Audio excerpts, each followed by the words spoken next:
Babu karahati tafdilil walidi. Larangan bab kemakruhan. Makruh di sini adalah makruh karahatut tahrim. Makruhnya adalah makruh yang haram. Tafdilil walidi, mengutamakannya seorang ayah ba'dha auladihi, sebagian putra-putranya, ala ba'din, di atas yang lainnya, fil hibati, di dalam pemberian. Maksudnya apa? Tidak diperkenankan seorang ayah, termasuk di dalamnya ibu, untuk membeda-bedakan antara anak yang satu dengan yang lainnya di dalam pemberian. Kalau masalah cinta dan kasih nggak bisa. Itu pemberian dari Allah. Bisa saja mencintai anak pertama lebih dari yang kedua, mencintai yang kedua lebih dari yang pertama, mencintai anak bontot lebih dari yang lainnya. Mungkin itu urusan cinta. Ada qasmi fima amlik. Yang harus kita lakukan adalah zahirnya. Fima amlik, yang kita mampu. Usaha memberi. Fala talumni fima la amlik, kata Nabi. Ya Allah, jangan salahkan aku tentang yang aku tidak mampu, urusan hati. Dengan anak mungkin bisa saja mencintainya beda. Tapi di dalam memperlakukan mereka nggak boleh beda. Mentang-mentang anak mamanya ini anak yang paling disayang, lalu seenaknya dikasih terus yang lain tidak, ngenes yang lain, nggak boleh, haram orang tua semacam itu.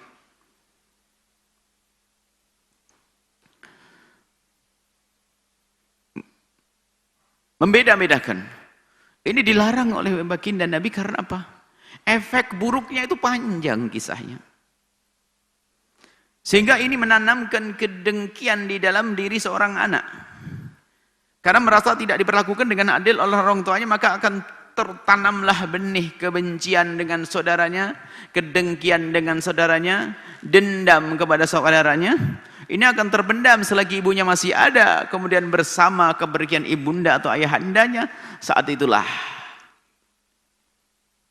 genderang perang dipukul. Lihat, musuhan sudah mulai.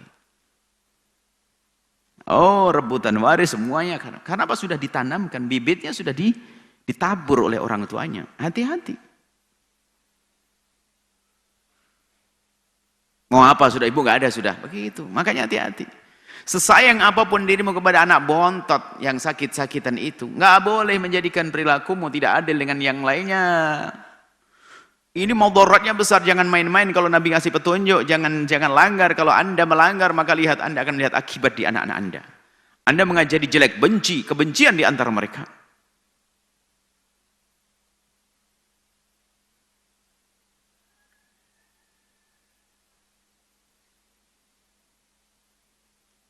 Baik.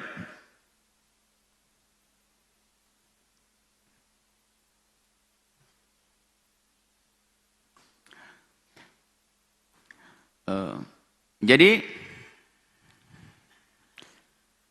kalau ada seorang tua membeda-bedakan, efeknya ke depan panjang kisahnya. Jadi berusahalah. Ini pendidikan dari baginda Nabi Shallallahu Alaihi Wasallam.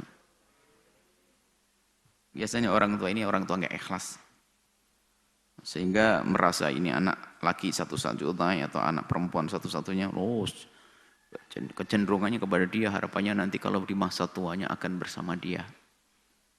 Cuman karena dididik dengan cara yang salah, lihat, termasuk anak yang paling menyia-nyiakan orang tuanya. Karena orang tuanya salah, maka orang tua mendidik anak karena Allah, bukan karena kita ingin numpang pada mereka, bukan. Jadi orang tua jangan merawat anak karena kita ingin numpang. Bisa saja merawat orang lain kok nanti. Kita ingin menjalankan kewajiban dari Allah. Hati-hati masalah adil. Makanya Nabi melarang, Nabi melarang untuk berbuat tidak adil dalam pemberian. Kalau masalah kasih sayang beda, pemberian. Tapi di sisi lain harus kita jelaskan bahwasanya, wahai anak, jangan sekali-kali engkau berprasangka buruk kepada orang tuamu, bahwa orang tuamu telah berlaku tidak adil. Harus Anda jauhkan dan hindarkan dari hati Anda. Karena itu yang merusak hati Anda. Sebab apa? Sebab kebaikan orang tua kadang disesuaikan dengan waktu. Karena dia sudah menikah dan karena dia sudah dewasa kemudian menikah, maka dibuatkan rumah. Anda belum, maka Anda pun tidak dibuatkan rumah. Atau bisa jadi yang diberi adalah anak yang sangat membutuhkan terlebih dahulu karena orang tua memandang kamu kurang memerlukan, maka kamu nomor 2 nanti giliran urutannya. Karena juga mungkin rezeki orang tuamu tidak cukup untuk membeli semuanya, maka satu-satu. Ayo. Pokoknya kalau sudah anak prasangka buruk, lihat nyungsep, hatinya rusak dia, lihat. Semua perilaku orang tua dianggap salah, dianggap tidak adil, tidak adil, tidak adil. Kalau sama adik pasti begitu. Oh enggak boleh.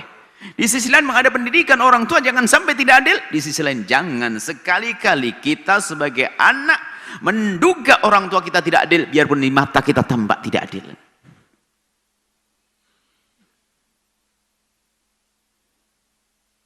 Mungkin ibunda kita, ayahanda kita memberikan kakak kita kok berlebihan.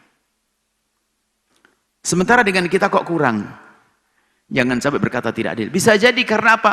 Orang tuamu itu merasakan, masih ingat waktu membesarkan kakakmu dengan segala kekurangan, sementara waktu membesarkanmu dengan segala kesempurnaan.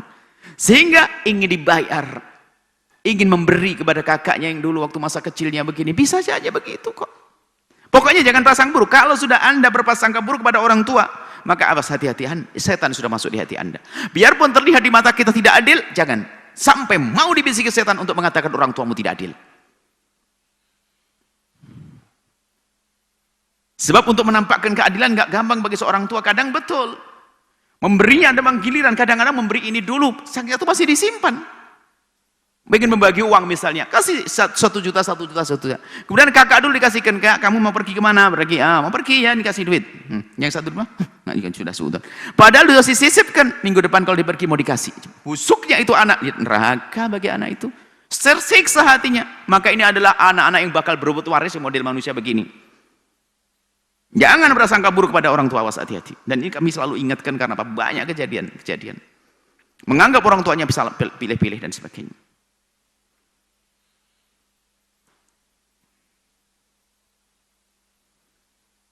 Ya itu.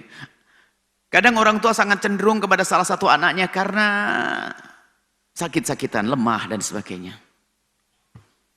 Tapi kalau anak hebat, anak baik akan membantu ibundanya, ayahandanya untuk menyayangi adiknya yang kurang. Baik ini dalam pemberian, dalam hibah. Akan tapi dalam kebutuhan enggak. Kalau dalam kebutuhan bisa beda-beda. Contoh kebutuhan atau hajat. Anak pertama kecelakaan patah kaki. Harus masuk rumah sakit, habis 50 juta. Na'udzubillah, semoga sehat semuanya.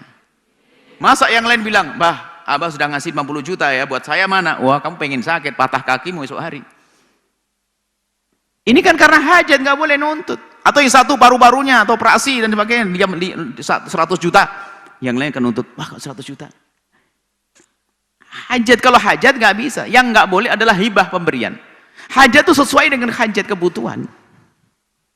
Kalau ini nggak perlu baju, nggak perlu dibelikan baju. Ini perlu baju, dibelikan baju. Hajat. Harus berlebar makna ini ya. Kadang-kadang menganggap itu dipikir hajat itu adalah harus sama. Ya enggak, wong kamu malas, kamu sekolah. Ada menuntut. Abah membiayai abang sekolah tinggi-tinggi sampai habis ratusan juta. Mana buat saya? Wong kamu yang malas sekolah kok nyalain abah. Makanya jangan jadi pemalas, sekolah juga tak biayai begitu. Ini ada. Hati-hati sebagai seorang anak, akibatnya buruk di dalam diri anak. Hati-hati, jangan main-main urusan ini. Menuduh orang tua tidak adil. Mungkin ada anak pertamanya ngambil fakultas kedokteran, begini kan dia rajin sampai biaya, sampai terdengar dia ratusan juta, wah habis banyak. Sementara anak kecil, anak yang kedua ini malas sekolah, enggak minta jatah kayak, loh jatah apa sih nak? Itu karena hajat. Kakakmu sekolah, lo kamu sekolah tak biayai. Yang enggak boleh adalah seorang bapak membedakan. Kamu enggak boleh sekolah, ini boleh sekolah. Kamu enggak boleh sekolah, ini boleh. Itu enggak boleh. Tapi kalau hajat sesuai dengan kebutuhan.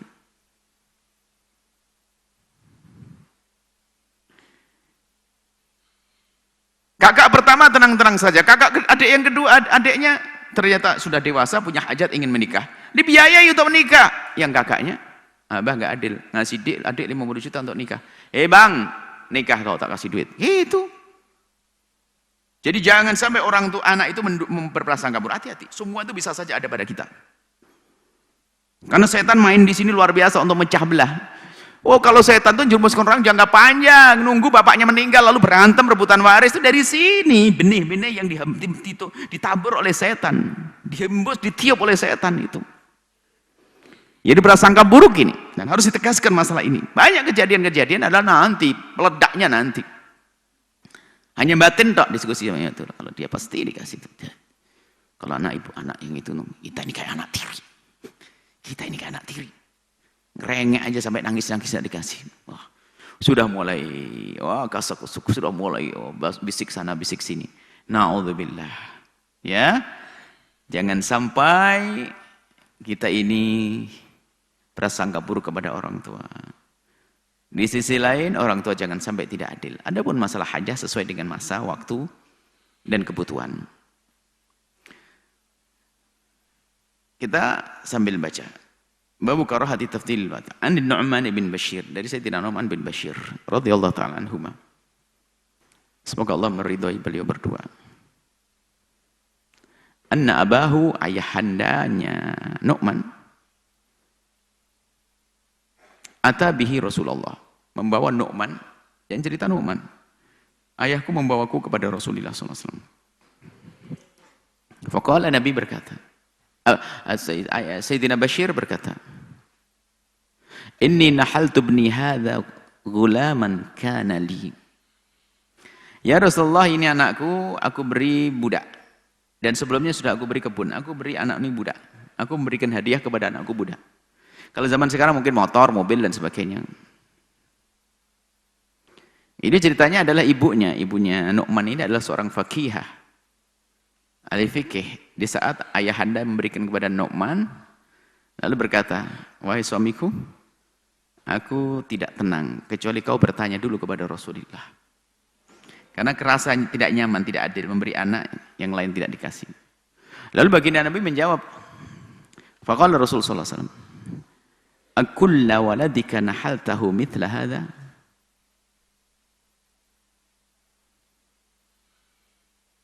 Atau akullu mungkin, akullu waladika nahaltahu mithla hadha? Apakah semua anakmu kamu beri seperti ini? Faqala, kemudian Bashir berkata, la, enggak ya Rasulullah. Faqala Rasulullah, kemudian Rasulullah SAW menjawab, farji'hu. Fa'arji'hu. Arji' yani, tarik. Tarik pemberian semacam itu. Karena selagi tidak adil bahaya. Di sana ada pembahasan lain ya. Tidak tahu sudah atau belum, kita lupa. Adalah babu ar-ruju'u fil hibati. Hukum menarik hibah itu gimana? Kalau sudah memberikan kepada orang lain, lalu seseorang menarik itu bagaimana? Hukumnya seperti apa?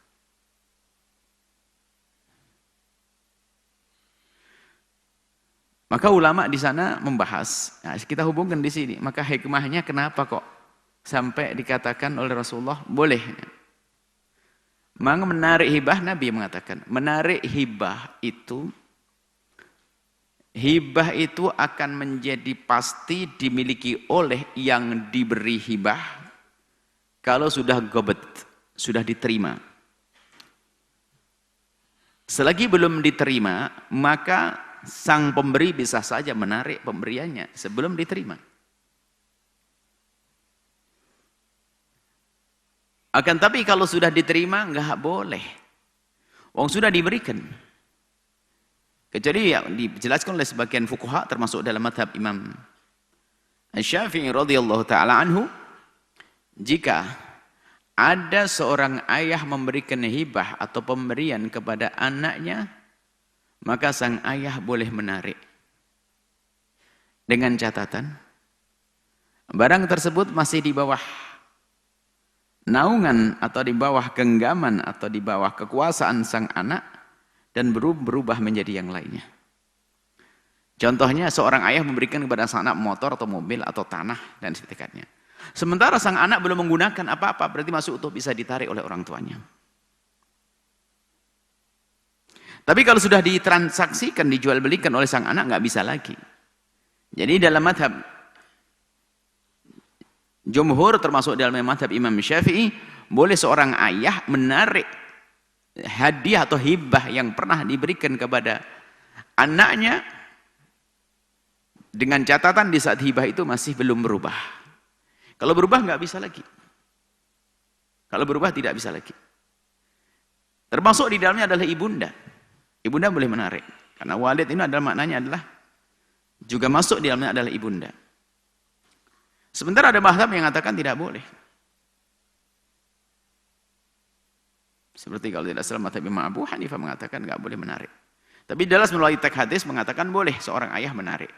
Nah, tentunya di saat menarik, para ulama menjelaskan, tentunya di saat menarik tidak ada mudarat yang lebih besar, tapi karena untuk maslahah juga dong. Misalnya tadi, kita hubungkan dengan hadis saat ini.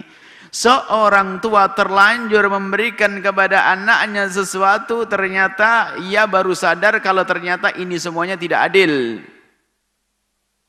Maka ditarik, seorang anak berhujah, kan sudah abah kasihkan, nak.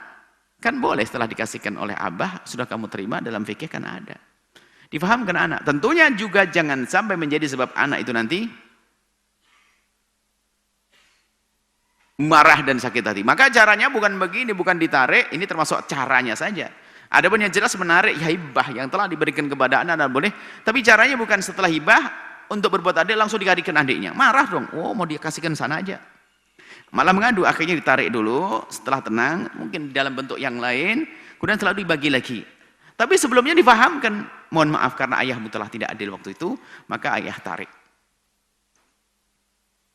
Menarik, hibah. Mengambil kembali apa yang telah diberikan. Ingat ya, ini memberi, kemudian ditarik. Bukan mengambil hartanya anak, kalau mengambil nggak boleh. Kalau mengambil hartanya anak adalah nggak boleh. Orang tua seenaknya ngambil hartanya anak. Nggak bisa. Jadi ini dalam hal menarik hibah sesuatu yang telah diberikan. Nah ingat, tapi di saat kita menarik hibah dari anak tentunya harus waspada juga, jangan sampai merusak hati sang anak tersebut. Difahamkan dengan pemahaman yang benar. Sehingga sang anak pun merasa nyaman untuk menarik. Untuk mengembalikan hal tersebut. Mengembalikan hibah yang diberikan oleh ayahandanya. Wa fi riwayatin, dalam riwayat, faqala Rasulullah sallallahu alaihi wasallam bersabda, afa'alta hadza biwaladika kullihim? Apakah kamu melakukan ini terhadap semua anakmu, wahai Bashir? Kau beri semuanya? Qala la. Enggak ya Rasulullah. Qala ittaqullah. Takutlah kepada Allah. Wa'dilu auladakum fi auladikum. Berbuatlah adillah di antara anak-anak kalian. Indahnya pendidikan dari baginda Nabi.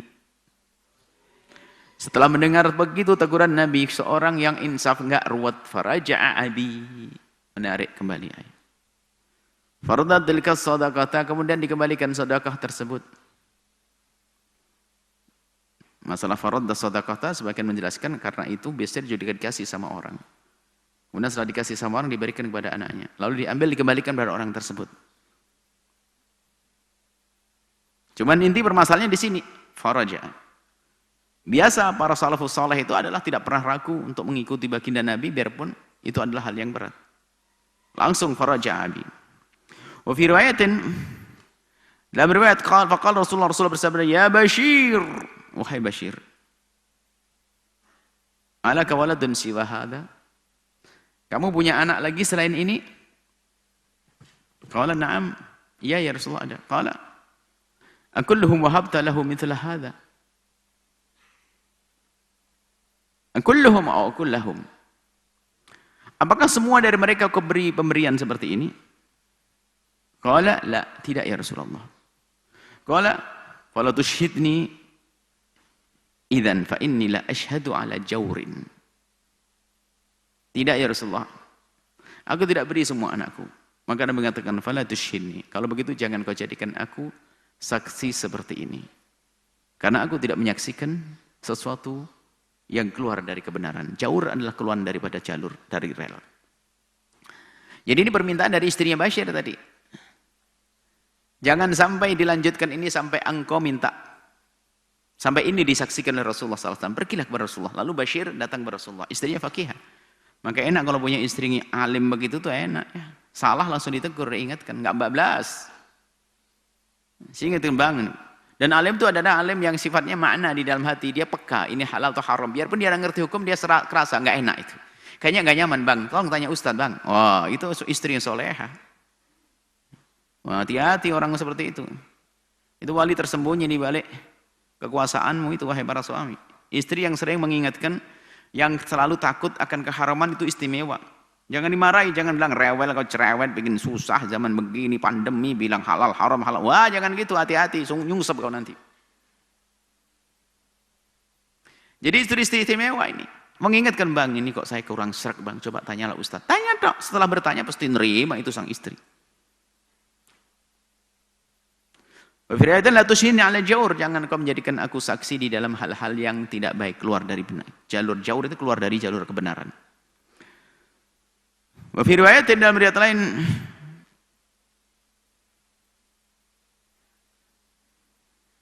ashhid hada ala ghairi. Aku tidak mau itu. Silakan selainku kalau mau suruh menyaksikannya. Aku tidak mau itu. Maksudnya sudah nggak mau. Kalau Rasul nggak mau, asal orang lain mau. Sudah aku tidak mau, sudah nggak benar nih. Itu makalah. Kemudian Nabi menjelaskan, ayasurruka ayakunu ilaika fil birri sawa. Ini adalah diajak bicara logi, yakni akal. Urusan iman adalah sangat pribadi. Nabi ngajak bicara akal. Apakah kamu tidak senang kalau ternyata anakmu semuanya baik-baik, berbakti kepadamu? Sama-sama berbakti. Qala bala ya Rasulullah. Kalau kemudian Nabi jawab, fala idan. Kalau begitu, jangan berlaku tidak adil. Artinya apa? Kalau engkau ingin anak-anakmu semuanya berbakti dengan rata dan baik-baik semuanya, maka berlakulah adil. Kalau kamu berlaku tidak adil, akan menjadi sebab bakti mereka kepadamu berbeda-beda. Bahkan ada yang di antara mereka tidak mau berbakti karena melihat ketidakadilanmu di dalam memperlakukan mereka. Nah, ini adalah masalah ibah. Tidak adil di dalam pemberian kepada anak. Ini sangat berbeda dengan masalah waris. Masalah waris, kalau waris ya seperti itu. Waris sudah jelas. Waris adalah ada ketentuan-ketentuan secara syariat. Maka adilnya waris adalah seperti yang disebutkan dalam ilmu mawarith, ilmu faraid. Biarpun di sana juga ada akad damai, misalnya berdamai antara keluarga untuk bagi rata, itu adalah sah karena damai. Yang merasa berhak mendapatkan lebih banyak, lalu dia merelakannya juga sah. Tapi kalau hibah ini beda. Memang di sana ada ulama menyamakan, hibah pun harus 1:2. Nah ini bukan hibah. Ini hibah bukan waris. Ada hibah rata-rata 1:1, 2:2, 4:4, 1 kilo, 1 kilo. Karena hibah.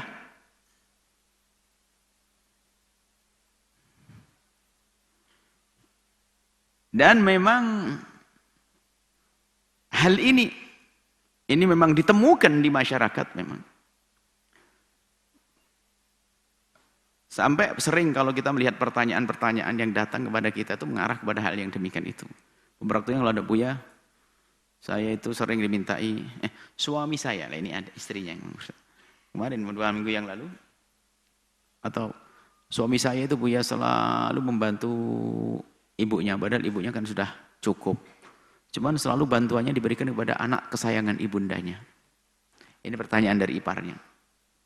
Yang suka-sukalah suami membantu ibumu. Ada masih dikasih dengan adik yang paling disayang, ya mungkin ada hajat yang lain. Kenapa kok ini menantu kok usil banget ini? Punya peran juga di sini rupanya.